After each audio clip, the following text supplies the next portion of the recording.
ચલો ના પાડે ચાલો સવાર સવારમાં જો ભાઈ કેવો પ્રભુજીનો અખંડ પ્રેમ છે, માથામાં ગજરો ગુંથી આવ્યા. આમ કરો, કેવું લાગે જો? કેવું લાગે છે?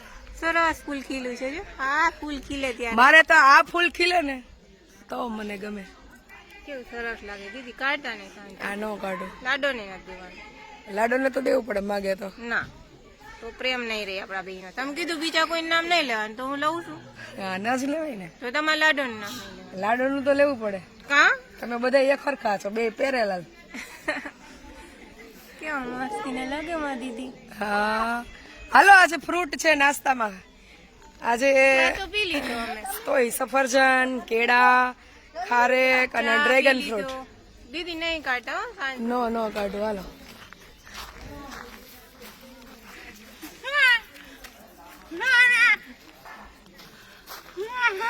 અરે ના ના ભગવાન ના.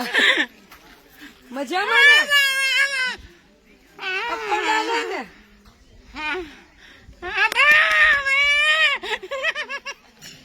અમારી પાર્ટી મોજમાં છે બધી. ચલો એને જોઈને હું ખુશ છું, કેમ કે ઉદ્દેશ્ય જીવનનો જે હતો ને એ માએ ખૂબ જલ્દી પૂરો કરી દીધો. હંસાબેન આવે છે મલકતા. એ બસ હાલો માતાજી. હાલો નો ભાઈ પાડી દે હંસાબેન. દાંત કાઢમાં ભાગો રે.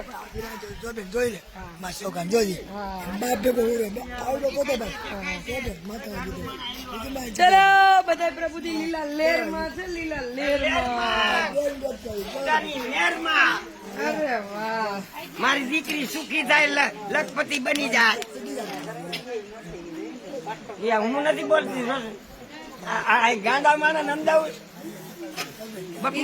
ના બકુ નો ભરાય. તમારો વહુ બેટા છે સાચો આપણે ને. બહુ મોટા નથી, દીકરી છે. દીકરી છે. સોરી કે બહુ બેટા કે છે. હાલો એ છે, ભૂલ થઈ ગઈ મારી. સોરી બાય બાય નહીં, sorry bye. No bye bye થોડું કહે, સોરી. એમ કે રાજકોટ. હા એમ કે. ચાલો હવે બધા પ્રભુજી જઈ ગયા છે. હવે બધા નાસ્તાની તૈયારી. સવારના નાસ્તામાં ઘણો બધો ફેરફાર કરીએ છીએ. મેજોરિટી વીકમાં આપણે એકાદ દિવસ ગાંઠિયા કે એવું કંઈ આપશું, કે એકાદ દિવસ રોટલી પરોઠા ભાખરી.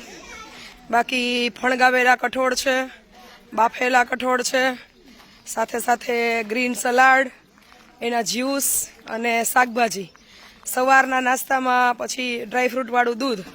આવા બધા ફેરફાર કરી હમણાં હું ફ્રી થઈ એક રોજનું શેડ્યુલ બનાવી દઉં છું કિચનમાં, કે જેથી કરીને રોજ એના માટે એક ફિક્સ જ રહે અને એના હેલ્થને પણ તકલીફ ન થાય, સાથે સાથે એ જલ્દી રિકવર થાય.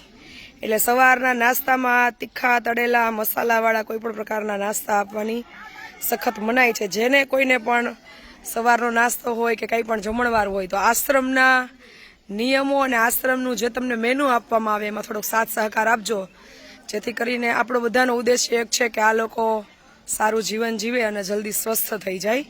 તો બધાને બે હાથ જોડીને રિક્વેસ્ટ કે અમને આ બાબતે સપોર્ટ કરજો. એ માતાજીઓ